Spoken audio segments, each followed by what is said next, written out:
Assalamualaikum warahmatullahi wabarakatuh. Waalaikumsalam warahmatullahi wabarakatuh. Apa kabar semuanya? Alhamdulillah sehat. Baik. Alhamdulillah kita dalam keadaan sehat.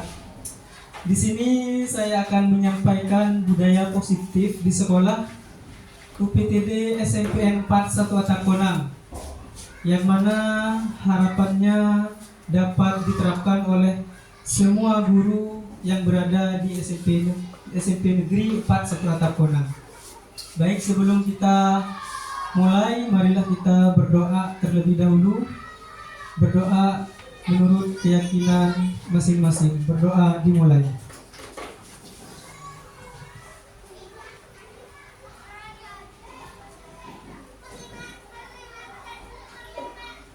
Selesai.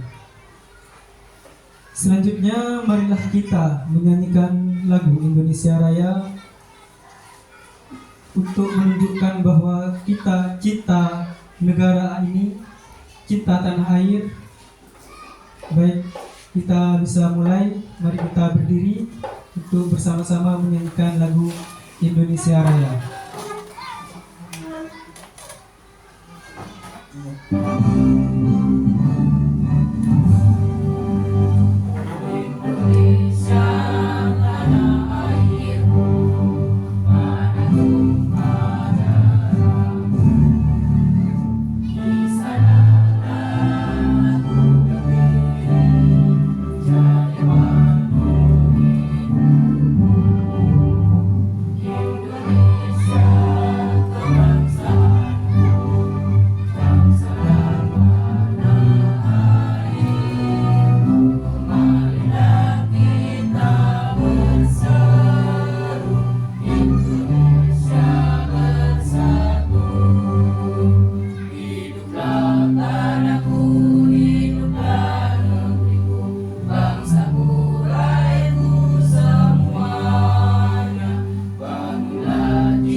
Baik, terima kasih.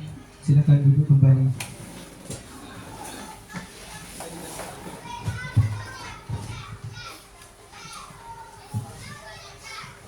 Baik, Bapak Ibu sekalian, marilah kita mulai. Kita mulai diseminasi pada pagi hari ini. Yang pertama yaitu tujuan pendidikan. Menurut Ki Hajar Dewantara, tujuan pendidikan adalah menuntun segala kodrat yang ada pada anak-anak agar mereka dapat mencapai keselamatan dan kebahagiaan yang setinggi-tingginya, baik sebagai manusia maupun sebagai anggota masyarakat. Oleh sebab itu, pendidikan itu hanya dapat menuntun tumbuh atau hidupnya kekuatan kodrat yang ada pada anak-anak, agar dapat memperbaiki lakunya, bukan dasarnya, hidup dan tumbuhnya kekuatan kodrat anak. Jadi di sini maksud dari tujuan pendidikan menurut KHD, anak itu sudah mempunyai kodratnya masing-masing. Jadi kita tidak perlu merubah kodrat tersebut sesuai dengan keinginan kita, akan tetapi kita hanya menuntun tumbuh kodratnya itu sendiri. Jadi dalam pendidikan itu kita itu diumpamakan sebagai petani. Oleh Ki Hajar Dewantara itu diumpamakan sebagai petani. Misalkan kita menanam padi, maka kita hanya mengharapkan padi itu tumbuh dan berbuah. tidak boleh kita mengharapkan padi tumbuh jagung seperti itu. Jadi anak-anak itu karakternya bagaimana, itu kita rawat sedemikian rupa. Selanjutnya standar pendidikan nasional. Lingkungan yang positif sangat diperlukan agar pembelajaran yang terjadi adalah pembelajaran yang berpihak pada murid, sebagaimana tertuang dalam standar proses pada Standar Nasional Pendidikan Pasal 12. Jadi diharapkan dalam sebuah instansi pendidikan itu diharapkan berpihak pada murid. Kita tidak boleh memaksakan kehendak murid, kita hanya menawarkan apa yang murid mau itu sesuai dengan tujuan pembelajaran kita. Dengan demikian kita sudah melaksanakan pembelajaran yang berpihak pada murid. Sampai di sini bisa dimengerti Bapak Ibu? Baik, terima kasih. Kita lanjut. Kita kuis dulu ya. Baik. Kuis THB. Bisa menebak? TBH. Sorry. Apa TBH Bapak Ibu? Kuis tidak berhadiah. Oh ya. Baik. One day atau day one, suatu hari atau hari pertama. Silakan Bapak Ibu jawab. One day. Bapak tinggal pilih one day atau day one, suatu hari atau hari pertama. One day. Baik. Pilihan Anda menunjukkan bahwa apakah Anda guru yang suka berwacana atau guru yang punya rencana. Jadi misalkan suatu hari, nah itu berarti apa? Berwacana. Kalau hari pertama, dia memulai hari pertama, dia punya rencana di hari pertama. Selanjutnya, bisa tapi susah, atau susah tapi bisa. Susah tapi bisa. Ya. Pilihan Anda menunjukkan bahwa apakah Anda orang yang bisa diandalkan untuk bekerja keras, bukan sekedar orang yang suka ngeles. Bisa dipahami Bapak Ibu? Bisa. Bisa tapi susah. Dia bisa tapi susah, maka tidak dilakukan. Dia hanya kerjanya ngeles. Kalau susah tapi bisa, dia terus berusaha. Jadi walaupun kita mampu mengubah karakter anak tersebut, kita lakukan. Berarti kita punya cita-cita bahwa kita bisa. Yang terakhir, perak hari ini atau emas hari esok. Emas hari esok. Pak Syukur sama? Sama. Padahal. Pilihan Anda menunjukkan apakah Anda sosok yang realistis atau menjadi orang yang lebih cenderung berpikir materialistis. Iya. Bagus itu. Iya, bisa. Harusnya pera hari ini ya. Enggak Pak, perak hari ini itu materialistis. Iya. Iya, karena lebih berharga emas. Dia tahu bahwasanya besok dia mendapatkan emas. Ditawarkan perak hari ini, dia menolak, menunggu besok.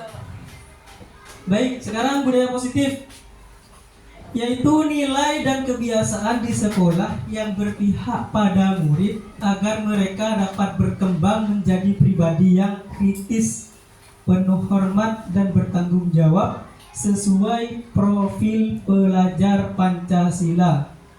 Jadi di sini budaya positif itu intinya kita berpihak pada murid. Jadi sepengertian saya, kita itu tidak boleh seperti itu ya. Teteh gulam-gulam itu kata-kata dasar tidak boleh diucapkan pada murid. Itu bahasa lokal Bu. Jadi kalau kita bahasa Madura, di Madura itu kan kata-kata yang kita ungkapkan itu kadang tidak dimengerti oleh orang luar, tapi kita mengerti di lokal daerah kita sendiri. Yang penting intinya tidak boleh kita mengata-ngatai murid seperti itu. Paham Bapak Ibu? Jadi kita juga tidak misalkan mengatakan anak kamu bodoh, itu tidak boleh. Semua orang ini hanya pengetahuannya yang lebih banyak dan pengetahuan yang lebih sedikit. Misalkan profesor saja, kita tanya misalkan seorang profesor, kita bandingkan dengan anak SD yang bisa membuat layangan. Profesor tidak bisa membuat layangan. Ditanya, Bapak Profesor, apakah Anda bisa membuat layangan? Dia menjawab tidak bisa. Apakah Bapak Profesor bodoh? Tidak kan? Cuman dia kurang pengetahuan, sama dengan murid-murid kita. Pengetahuannya hanya berkurang. Tugas kita untuk menambah pengetahuan tersebut.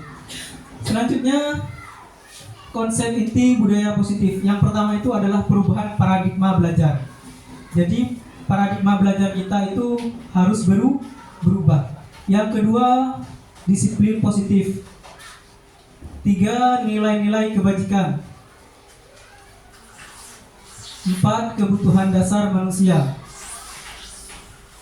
Yang kelima, motivasi perilaku manusia.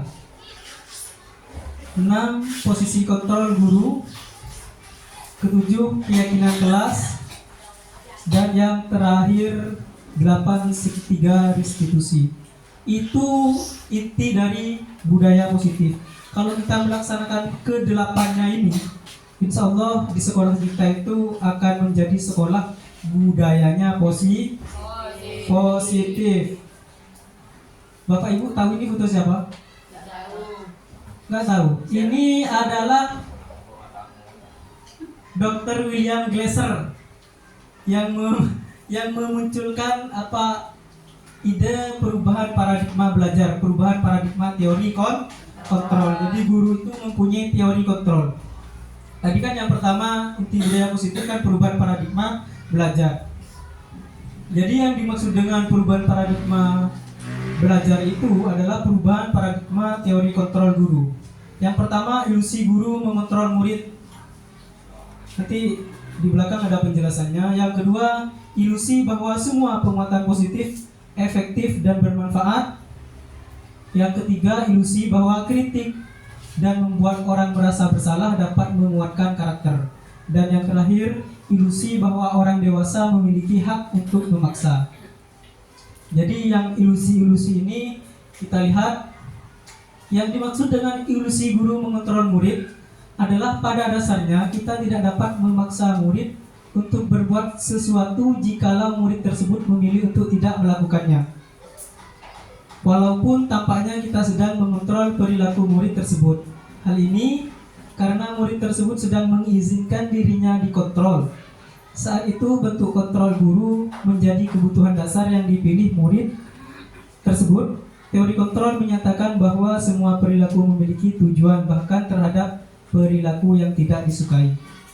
Itu yang dimaksud dengan ilusi. Berarti kita itu mengontrol murid, tapi murid tersebut tidak sadar bahwasannya dirinya mengizinkan orang lain untuk mengontrol dirinya. Misalkan kita memanggil, dia datang. Nah, secara tidak sadar itu sudah sudah kita kontrol.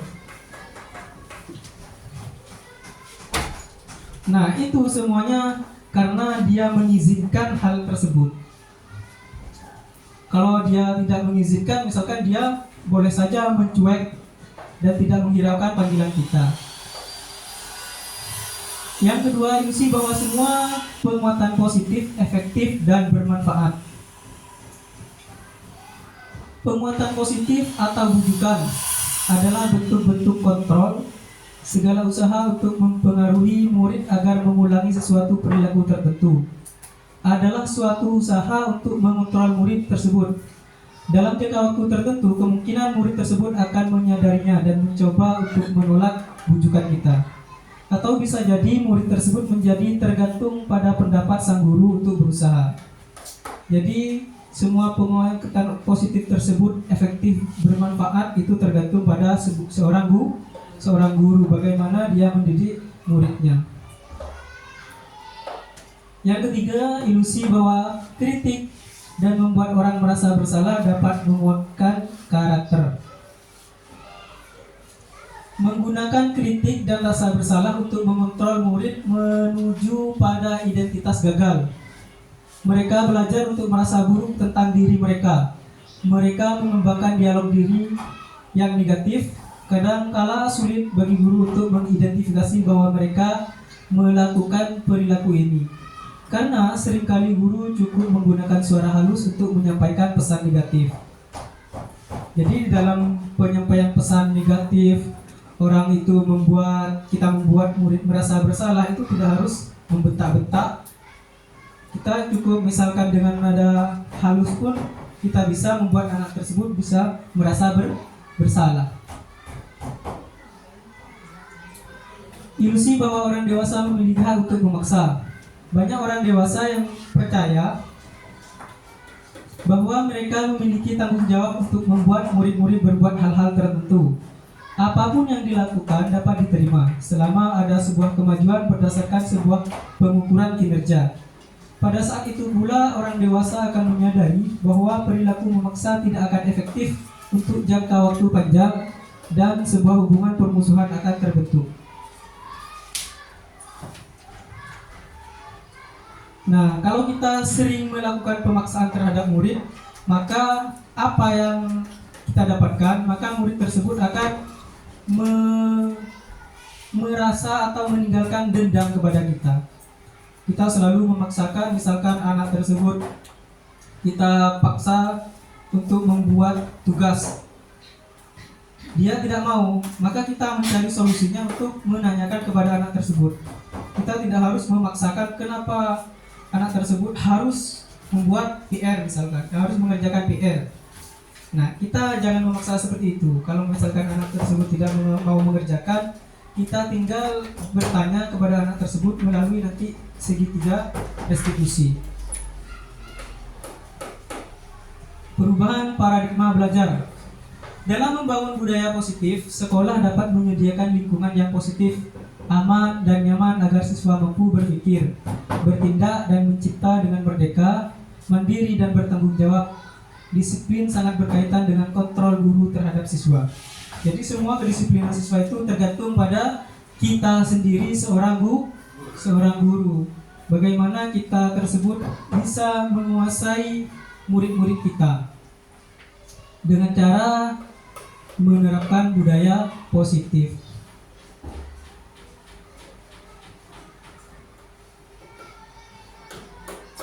Yang kedua,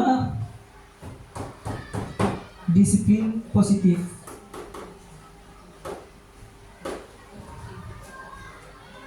Disiplin positif merupakan salah satu cara penerapan disiplin yang bertujuan untuk menumbuhkan kesadaran serta memberdayakan peserta didik tanpa imbalan penghargaan atau reward, ancaman atau hukuman. Bisa dipahami Bapak Ibu? Jadi kita itu tidak perlu mengiming-imingi anak. Nanti bapak kasih pulpen, nanti bapak kasih es krim, tidak usah seperti itu. Jadi anak itu dengan sukarela melakukan apa yang seharusnya mereka lakukan. Yang kedua, sebagai pendidik, tujuan kita adalah menciptakan peserta didik yang memiliki disiplin diri, sehingga mereka berperilaku mengacu kepada nilai-nilai kebajikan universal dan memiliki motivasi intrinsik dalam perubahan perilaku ke arah yang lebih baik. Jadi motivasi intrinsik itu sangat penting ditanamkan dalam diri murid kita. Jadi semua yang mereka lakukan itu bukan paksaan karena kita, akan tetapi mereka sadar bahwa mereka harus melakukan itu. Itu yang dimaksud dengan motivasi intrinsik. Yang ketiga, nilai-nilai kebajikan universal.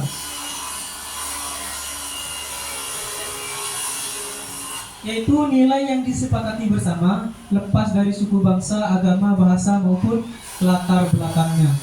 Jadi nilai-nilai kebajikan ini bebas dari suku, bangsa, apa itu singkatannya? Apa itu suku, bangsa, agama, bahasa maupun sara. Nah, isu sara. Jadi lepas dari isu sara. Itu nilai-nilai kebajikan universal. Yang pertama, profil pelajar Pancasila. Bapak Ibu sudah tahu semua bahwasanya profil pelajar Pancasila itu ada 6.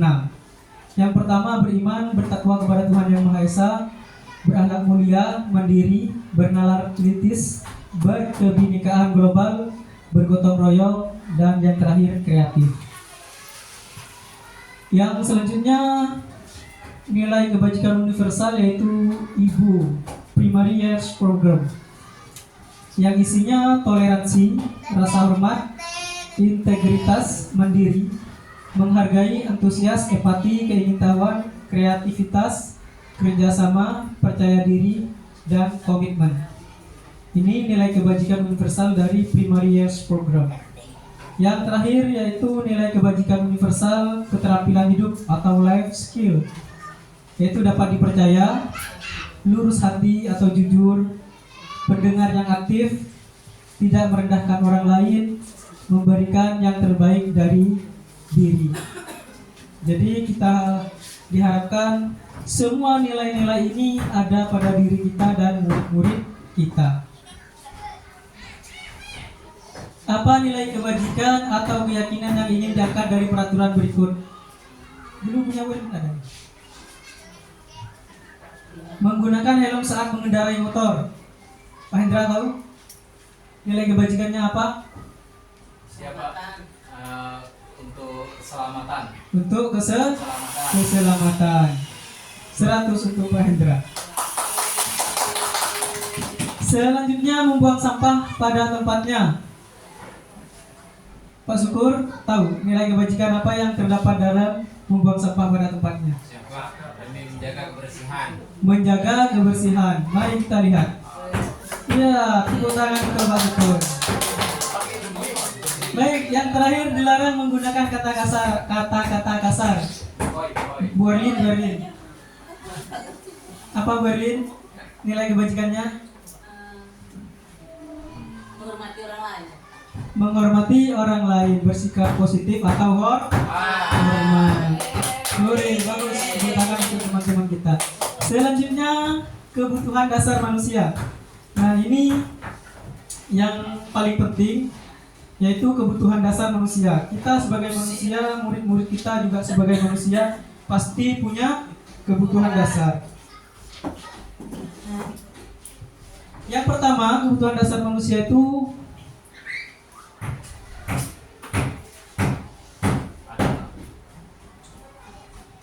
adalah segala sesuatu yang kita lakukan untuk mendapatkan apa yang kita inginkan. Seluruh tindakan yang kita lakukan memiliki tujuan tertentu, dan semua usaha terbaik kita lakukan adalah dalam rangka agar kebutuhan dasar kita terpenuhi dengan baik. Jadi kebutuhan dasar itu segala sesuatu yang kita inginkan. Apa yang kita inginkan itu merupakan kebutuhan dasar kita. Tindakan itu mempunyai tujuan. Misalkan kita berangkat pagi, tujuan kita apa? Pasti punya tujuan. Misalkan saya berangkat pagi ingin dipuji kepala sekolah, misalkan seperti itu. Wah, ternyata kepala sekolahnya tidak muji, berarti kita kecewa. Itu kalau kita tidak motivasi kita tidak intrinsik. Jadi kita ingin pujian dari orang lain. Jadi semua kebutuhan dasar kita itu kita penuhi dengan motivasi diri kita sendiri. 5 kebutuhan dasar manusia. Baik, Bapak Ibu, kita sebagai manusia pasti tahu dong apa kebutuhan dasar kita. Baik. Kita isi yang kosong ini, yang merupakan kebutuhan dasar kita. Baik, yang nomor 1 apa Pak? Kesenangan. Kita lock dulu ya. Yang kedua, Pak Indra, Cinta dan kasih sayang. cinta dan kasih sayang. Yang ketiga, Bu Soleha, Kebebasan. kebebasan. Yang keempat, Bu Boy, Menduakan. Apa itu Pak?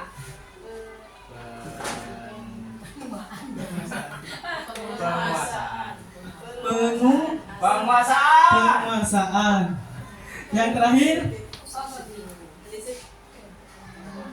Bu Rina. Ini yang pertama B, yang pertama B. Bensin. Yang kedua R.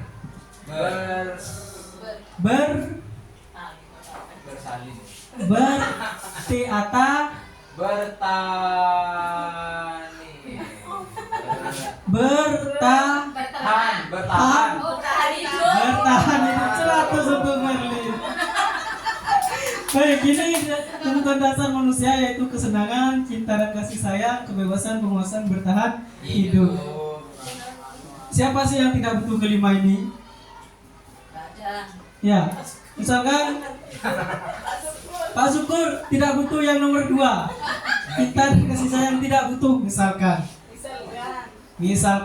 Tapi semua orang kita butuh. Misalkan walaupun tidak punya kekasih, dikasihi sesama teman, dikasihi muridnya, dikasihi atasannya, dikasihi orang tua. Jadi kalau kita tidak punya cinta dan kasih sayang dari orang lain, maka hidup kita akan menderita. Kesenangan. Siapa yang tidak butuh kesenangan? Semuanya ingin happy. Bapak Ibu dikasih uang happy, berarti senang. Kebebasan. Semuanya ingin bebas, tidak ingin dikekang. Begitupun juga dengan murid-murid kita. Mereka ingin bebas belajar. Makanya kurikulum kita pada tahun ini yaitu kurikulum merdeka. Siswanya Merdeka itu yang merdeka. bebas. Siswanya merdeka, gurunya tidak, Pak. Tetap merdeka. Kalau gurunya merdeka berarti tidak usah buat RPP, modul ajar tidak usah, merdeka. RPP-nya merdeka, Pak. RPP-nya merdeka. Iya. Sesuai dengan. Saya kira kurikulum merdeka itu kita bebas mau ngajar apa enggak itu bebas menurut kita. Jadi kita merdeka, ternyata tidak seperti itu, Bapak Ibu. Selanjutnya yaitu penguasaan. Jadi manusia itu butuh yang namanya penguasaan. Dia mau berkuasa. Misalkan di sini ada Bapak Ibu semuanya ingin jadi kepala sekolah. Berarti ingin berkuasa. Paling tidak dia ingin semua orang mengikuti apa yang dia katakan. Jadi misalkan Pak Syukur sini, nah, dia tidak mengindahkan panggilannya, berarti dia kecewa. Kebutuhan penguasaannya tidak ada atau kurang. Yang terakhir yaitu bertahan hidup. Jadi kita hidup pada saat ini sampai saat ini karena kita membutuhkan bertahan hidup dengan cara makan, minum, bernafas, dan lain-lain sebagainya untuk menyambung kehidupan kita.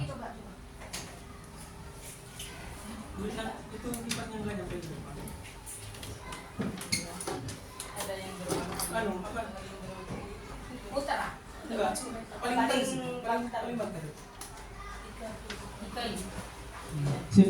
Selanjutnya, kesenangan, kebutuhan untuk merasa senang, cinta dan kasih sayang, kebutuhan untuk diterima, memberi dan menerima kasih sayang, berkoneksi. Jadi tadi itu bukan hanya kita memberikan kasih sayang, berarti kita juga perlu menerima kasih sayang.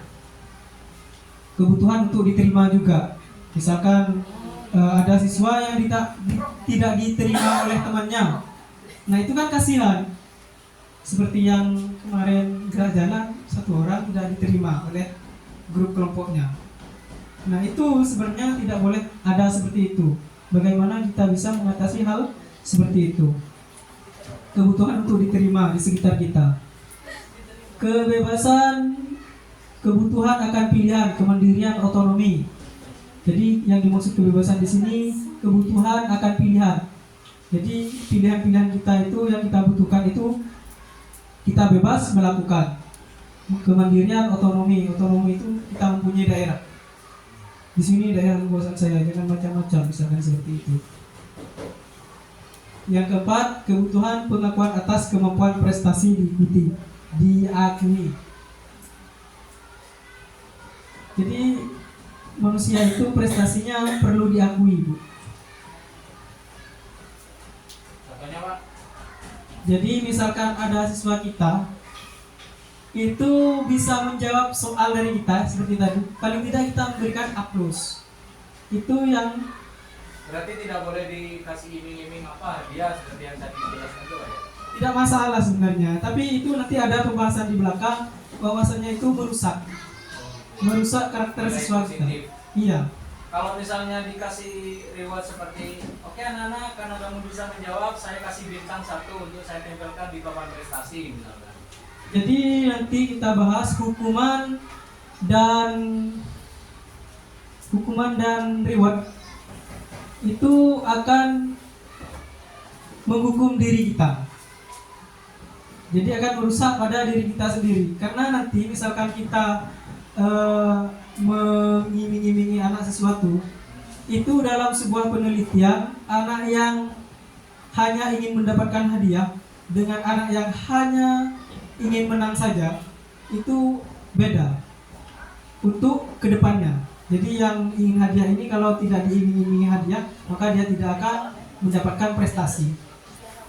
Baik, selanjutnya yang terakhir kebutuhan fisiologis, rasa lapar dan lain-lain, serta psikologis. Tadi sudah disampaikan bahwasanya kita butuh makan, minum, dan lain sebagainya. Termasuk tidur Pak ya?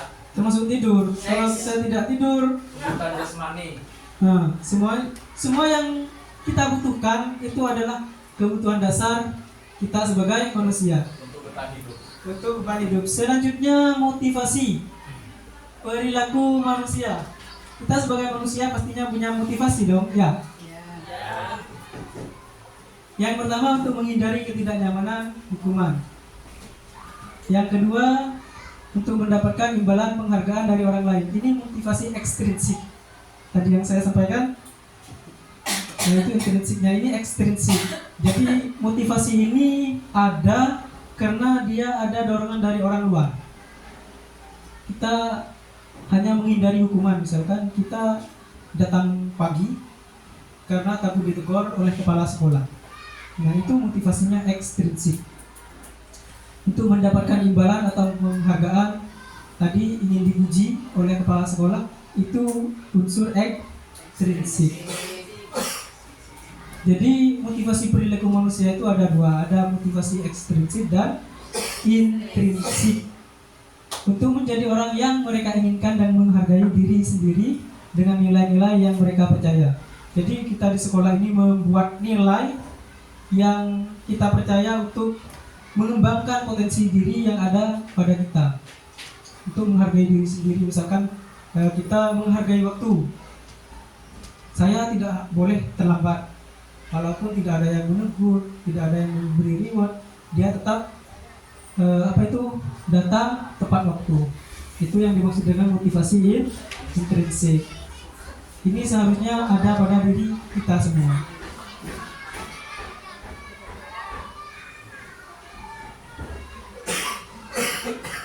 Hukuman,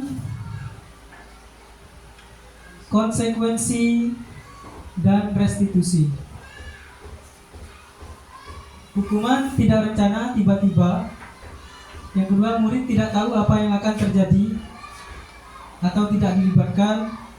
Yang ketiga, bersifat satu arah. Yang keempat, berupa hukuman fisik psikis. Ini hukuman yang dimaksud hukuman ini yang di sekolah, Bu ya. Kalau misalkan hukuman di negara kita itu beda lagi, tidak seperti ini, tidak terencana tiba-tiba, itu semuanya sudah terencana. Jadi hukuman-hukuman yang dimaksud dalam pendidikan ini yaitu dalam menangani murid kita.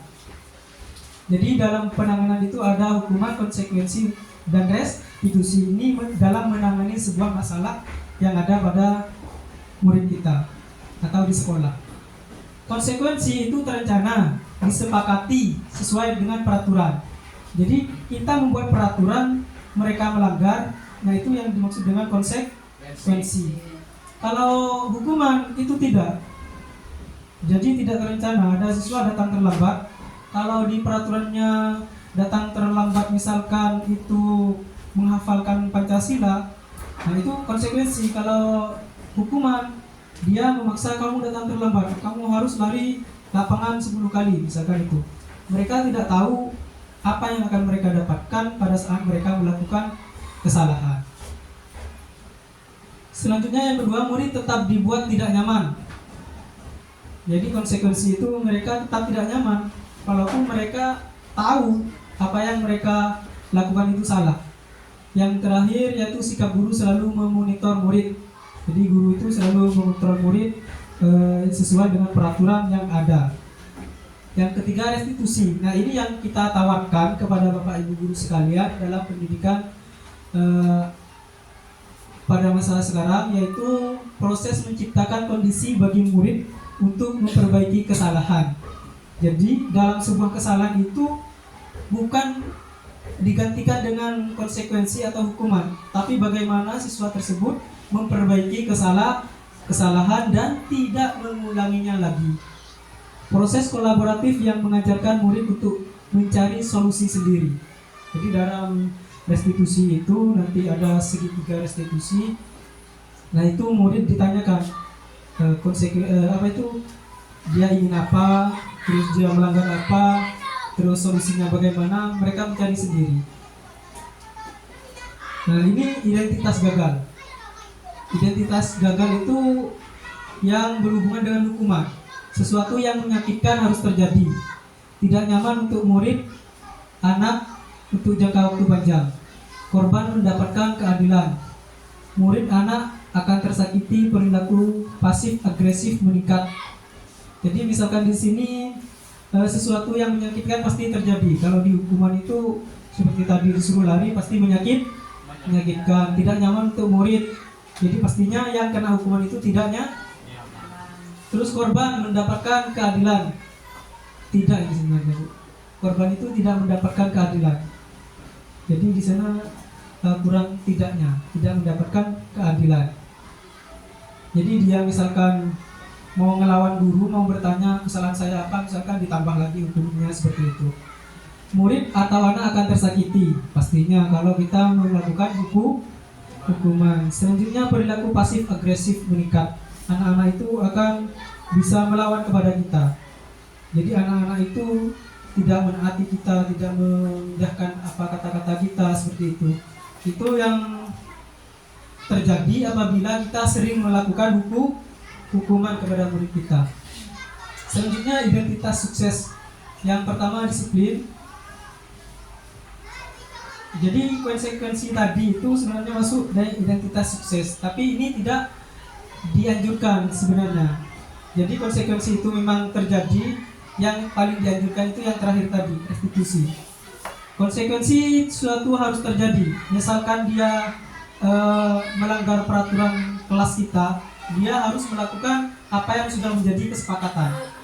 Jadi wali kelas itu sudah membuat keyakinan kelas. Nah, itu yang harus disepakati bersama dengan siswa kita di kelas tersebut.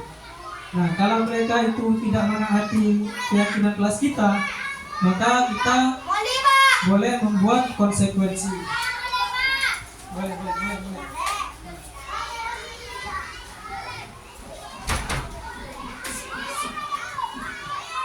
Yang kedua, tidak nyaman untuk murid anak untuk jangka waktu pendek. Jadi kalau konsekuensi itu hanya tidak nyaman dalam waktu pendek saja.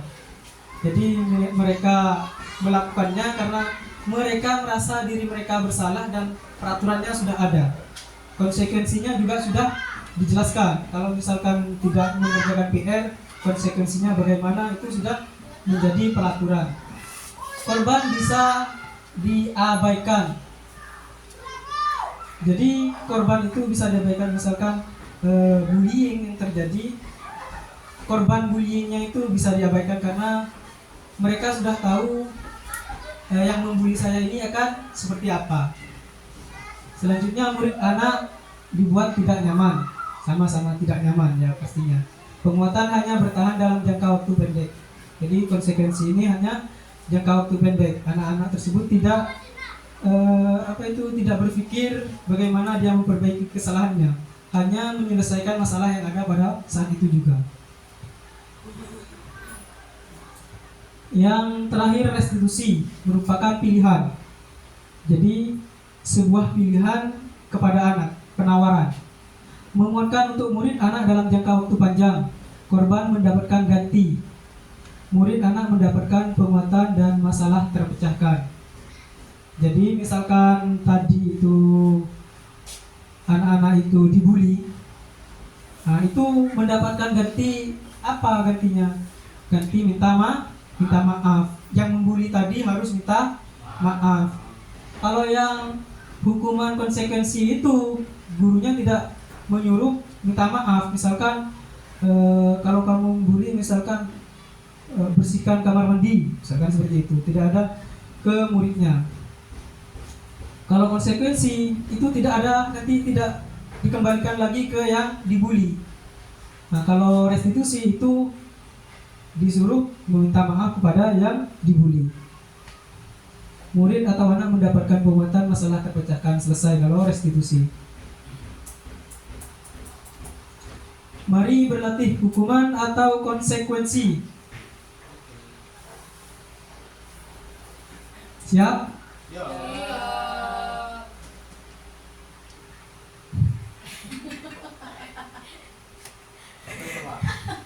Baik Bapak Ibu. Tadi itu push up, makanya ke atas ke bawah, ke atas ke bawah. Coba lagi, Pak. Hah? Coba lagi.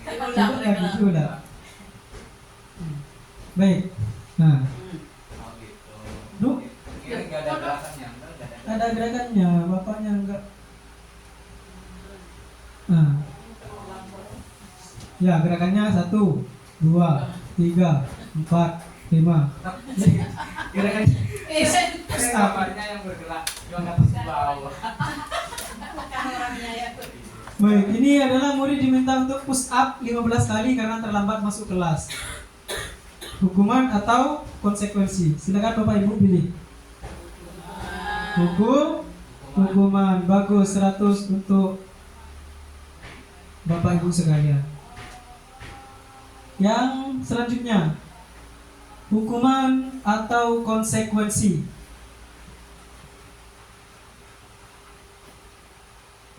Ini gambar apa Bapak Ibu?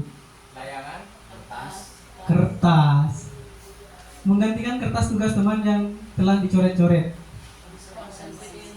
Konsekuensi. Pintar-pintar Bapak Ibu sekalian. Selanjutnya, hukuman atau konsekuensi.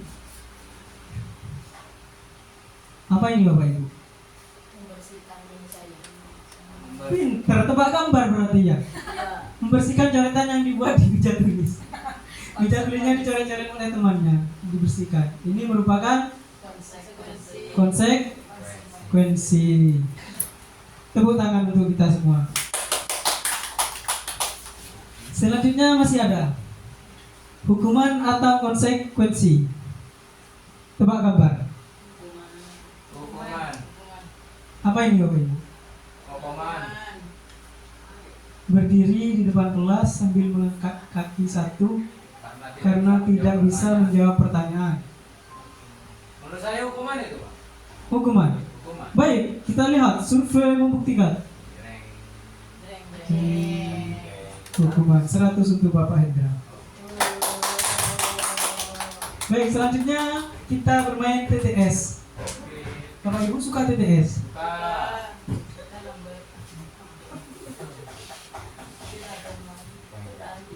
TTS ini tentang apa? 5 posisi kontrol guru. Ada yang tahu? 5 posisi kontrol guru.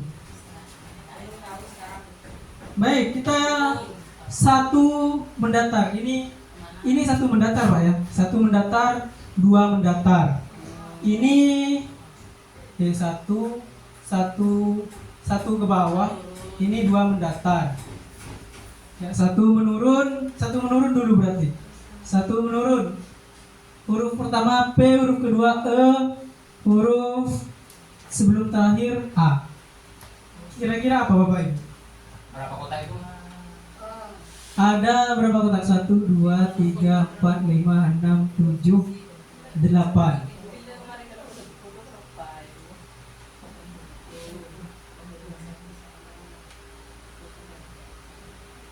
Baik, Waktu 5 menit untuk berpikir.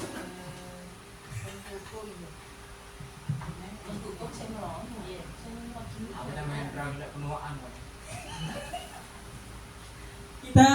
Kita isi. Di sini penghukum ya. ya, penghukum. Penghukum. Penghukum. Yang ke bawah pe Sudah dulu pemantau.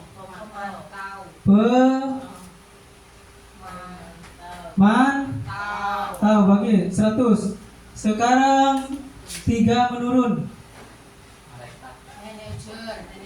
Manajer.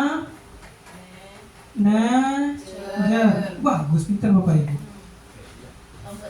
Ini Teman. man. Yang panjang Boleh saya tulis, Pak? Bersalah. Pak Ari yang biar, Pak. Pembuat rasa bersalah. Mari kita lihat jawaban Bapak Ibu sekalian. Ya, 100. Jadi ini adalah posisi kita dalam mengontrol murid kita. Yang paling ditekankan yaitu nanti ini, manajer. Kita diharapkan semuanya menjadi manajer. Walaupun tidak manajer perusahaan, paling tidak kita manajer bagi murid-murid kita sendiri. 6. 5 posisi kontrol guru. Ya tadi itu penghukum. Anak merasa bersalah, pembuat bersalah, pemantau, teman, manajer.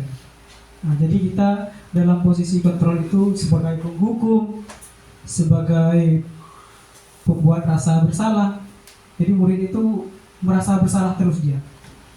Terus pemantau, kita memantau, menanyakan peraturan kita, itu nanti pemantau.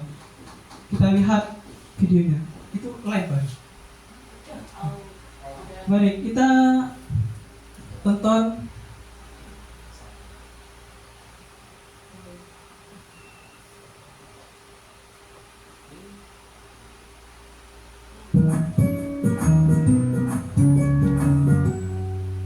Bisa diperhatikan Salam Bapak. bahagia Ibu dan Bapak guru hebat.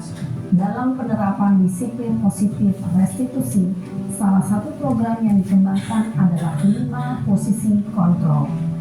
5 posisi kontrol dalam restitusi adalah proses perjalanan seorang pendidik agar dapat mengenali dirinya. Pada video kali ini, kita akan membahas tentang 5 posisi kontrol yang dikembangkan oleh Diane Gossen dan contoh penerapannya.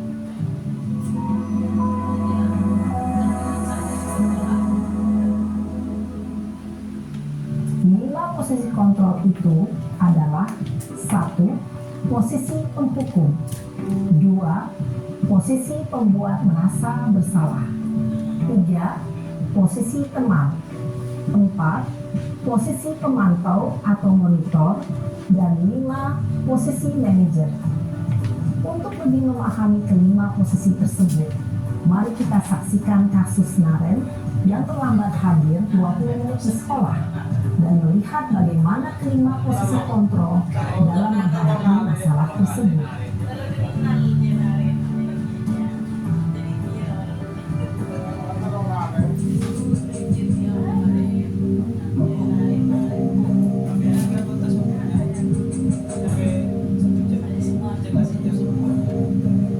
Naren!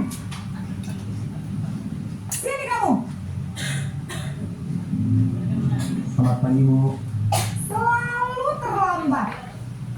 Kamu deh, pasti terlambat. Maaf, Bu. Saya Apa? Apa coba? Alasan kamu apa lagi? Kapan sih kamu tidak terlambat? Malas sekali ya kamu jadi anak. saya Dasar pemalas. Gak kapok-kapok sih kamu. Sudah berapa kali terlambat? Sana, kamu keliling lapangan basket 2 kali. kenapa saya harus keliling lapangan basket, Bu? Kenapa? Kamu melawan ibu? Berani-beraninya jawab. Sudah terlambat, masih berani jawab pula. Sekarang keliling lapangan basket 5 kali sekalian. Biar kapok. Cepat. Pergi sana ke lapangan basket. Posisi penghukum biasanya berbicara dengan nada tinggi, menghardik, menunjuk-nunjuk, menyakiti, dan menyindir. Hukuman bisa berupa fisik maupun psikis. Ibu dan bapak guru hebat. Dampak yang terjadi pada murid ketika guru berada pada posisi penghukum adalah murid cenderung akan memberontak, bahkan menyimpan dendam.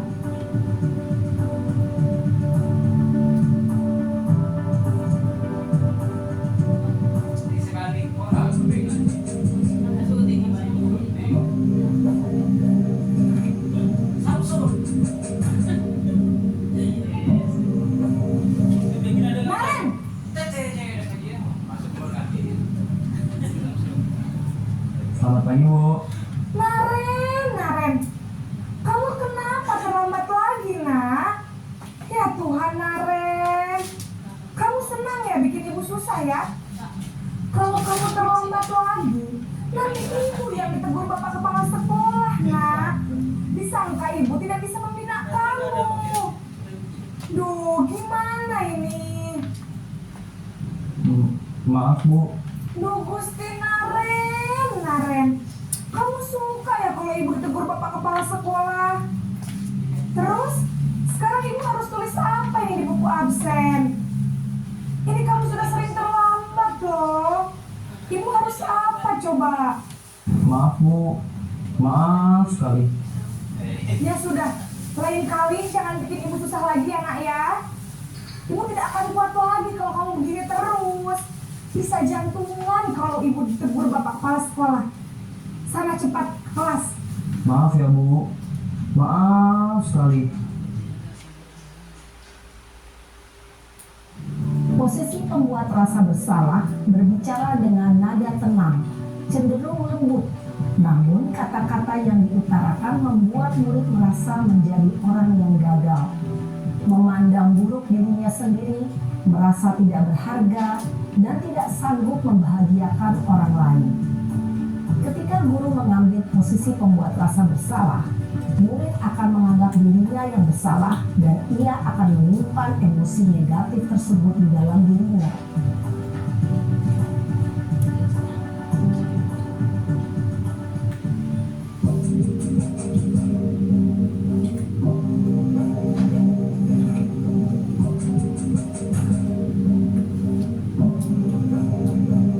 Naren,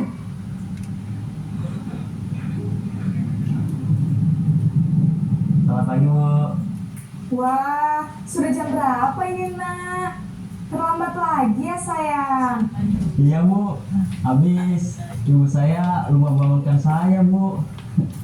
Kamu malah menyalahkan ibu kamu. Kamu bukannya anak yang larinya paling kencang. Kok terlambat sih? Iya, Bu. Saya memang terlambat bangun tadi. Jadi, biarpun saya lari kencang, tetap gak kekejar, Bu. Ya sudah sana. Nanti lain kali larinya lebih kencang lagi ya. Biar gak terlambat lagi. Bikin senang ibu. Demi ibu. Bisa kan? Bisa lah, Bu. Ya sudah sana masuk kelas. Ibu beresin urusan absen kamu. Kamu ini ada-ada saja. Dalam posisi teman, guru berbicara dengan nada suara ramah.